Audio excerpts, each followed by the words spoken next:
This is Hot Summer Nights, and we're in for a show for sure. Spoiler alert, while I might give you my opinion on the film, that's no substitute for watching it for yourself. Links to the film are in the description. We open up following a car driving down a rainy road, while a boy tells us that the news didn't get the story right. He's going to tell us exactly how it happened. Daniel is the speeding car down the road at reckless speeds until he's T-boned by another vehicle. Suddenly, time jumps to before. Daniel's in his room listening to some folk rock music, and his mother's getting ready to go see his father. When she asks if he'd like to go to see him, he simply glares at her and goes back to sitting in his room meditating. As old footage plays of Daniel's father, our narrator tells us of how he was a veteran and everyone liked him, but when he died, Daniel just shut down. Daniel started a fire in his garage when he tried to set the records his father got him on fire. You don't say, that's one way to put it. Time jumps again, but this time it just says, and then. Just, and then. The narrator tells us that the town Daniel moved to was just a simple place like any other, and we see that they're in Cape Cod in June of 1991. We see Daniel as just one of those kids that just didn't fit in as either a tourist or a resident, and something changed in him that summer. We cut to Daniel hanging out at a teen party, and it's not going very well. After trying to socialize, Daniel just makes his way outside, and he spots a red Camaro pulling in. Hunter steps out of the car, and he's literally the complete opposite of Daniel. Hunter is also the local weed supplier. Hunter's that badass that's selling to everyone, doing everyone, and no one wants to admit they know him. That guy you're jealous of, but you're also feeling sorry for him all the time too. As the radio repeats that this is the hottest summer Cape Cod has ever seen, Hunter comes in and makes Daniel an accomplice by making him hide the weed he had on him. Daniel thinks quickly and hides it in the cash register. When the officer tries to pay for his drink, Daniel just lets him have it. Hunter likes Daniel's style, and he asks him if he wants to smoke with him. They end up going to an older party than the last one, and Daniel's living the life right now. Were drugs this accessible in the early 90s? Everyone's doing a line of coke, smoking a joint and crushing pills, not a care in the world. And this party's absolutely packed. There doesn't seem to be a shortage of any substance here. Hunter sets Daniel up with his first hit of weed, and he takes a long rip off the bong. It hits him immediately and he collapses to the floor in such a relaxed state that Hunter even checks his pulse. The whole time he was inhaling, I kept saying he might want to take a second there. It was a massive rip. Later on, Daniel finds himself at a drive-in theater, and he hears someone fighting in one of the cars near him. When Michaela gets out of the man's car, she spots him sitting by himself and she just hops in his passenger seat. We soon find out that every ex she's ever had has wound up dead. Yeah, and a bunch of them probably chopped off a nut before they got together just to wind up alone, and with only one nut. Again, not worth it, guys. When the guy comes over to her window to try and get her back in his car, Daniel eventually takes off to take her home. As the drive goes on, the two of them seem to connect on an awkward level that seems to work. But when he drops her off, we see that she doesn't want to deal with the abusive father that's waiting inside. After she gets out of the car, he watches her walk down the street. The next morning, Daniel smokes with Hunter on the beach, and he can't stop talking about Michaela. He's upset that he doesn't know her name. But the more he talks about her, the more Hunter looks like he has an idea of who he's talking about. Eventually, Daniel asks Hunter about starting to sell weed, and Hunter calls him out on wanting to do it for impressing the girl. When he asks where she lives, Daniel tells him where he dropped her off the night before, and Hunter tells him that Michaela is his sister. I've got to give him credit for asking Hunter of all people. This awkward dude just happens to be best buds with the coolest drug dealer in town, and he has the balls to ask to date his sister. He's either brave or dumber than a box of rocks.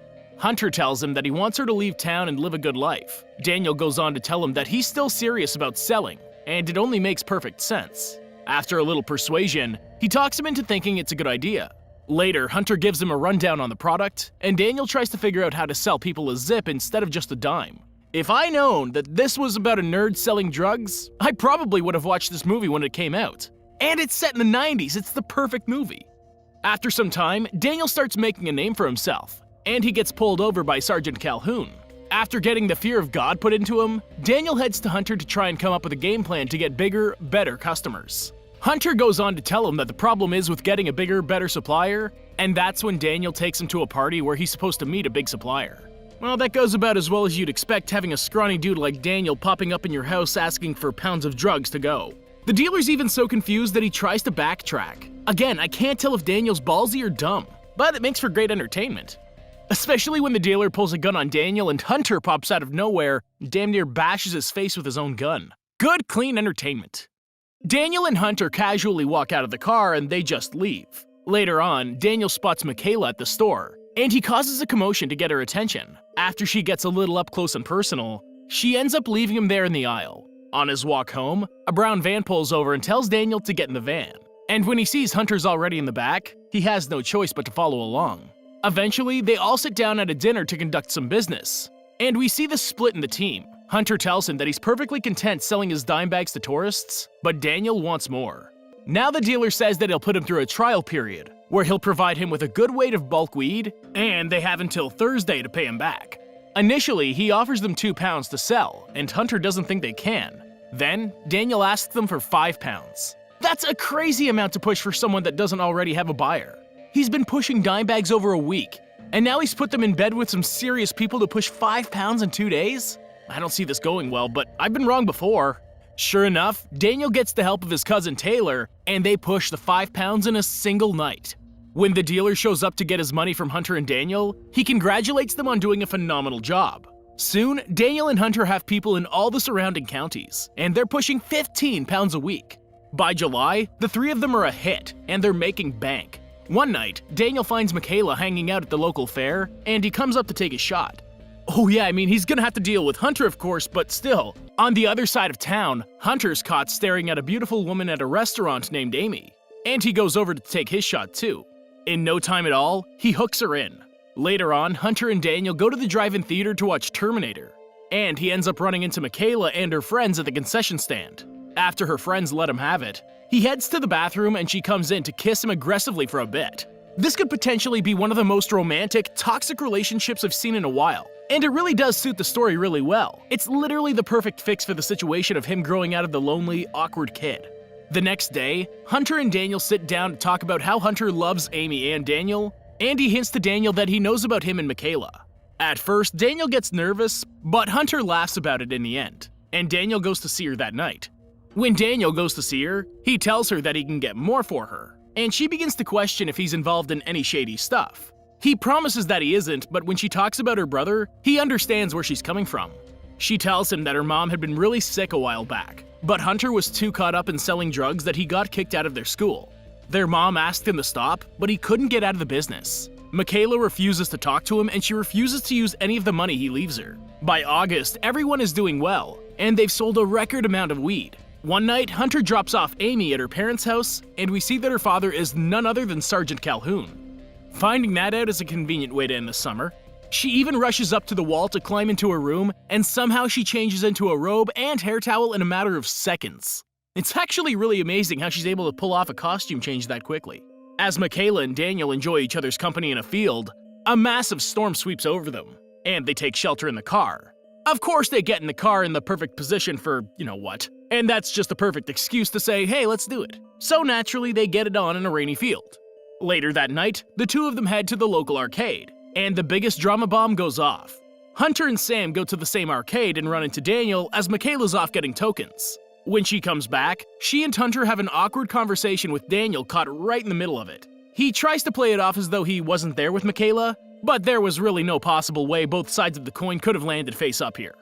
As news of the hurricane comes in, Hunter rushes to drop off Sam, and she runs into her father sitting on the porch waiting for her. He asks her why Hunter of all the boys in town. Okay, so maybe all the guys in town should hope the storm comes before the next guy gets them instead. Hunter's set to kill Daniel, and Sergeant Calhoun is pulling up to Hunter's gas station as we speak. Once he shows up at the station Hunter's working at, he tries to get Hunter outside so he can take him for a ride. And he ends up going to a parking lot to talk about how he sees this ending. Calhoun actually tries to talk to him like a human being. It's kinda refreshing, actually. He tries to talk to him about how he sees this all ending, and Hunter straight up tells him a picket fence and meatloaf dinner aren't in the cards for him. Maybe you shouldn't say that to your girlfriend's father. The longer they sit in the parking lot, they end up seeing Hunter's father walking out of the bar, and Calhoun tells him how they used to be best friends back in the day. Calhoun tries to make him understand that his choices aren't always about himself, but sometimes it's to make someone else's life better.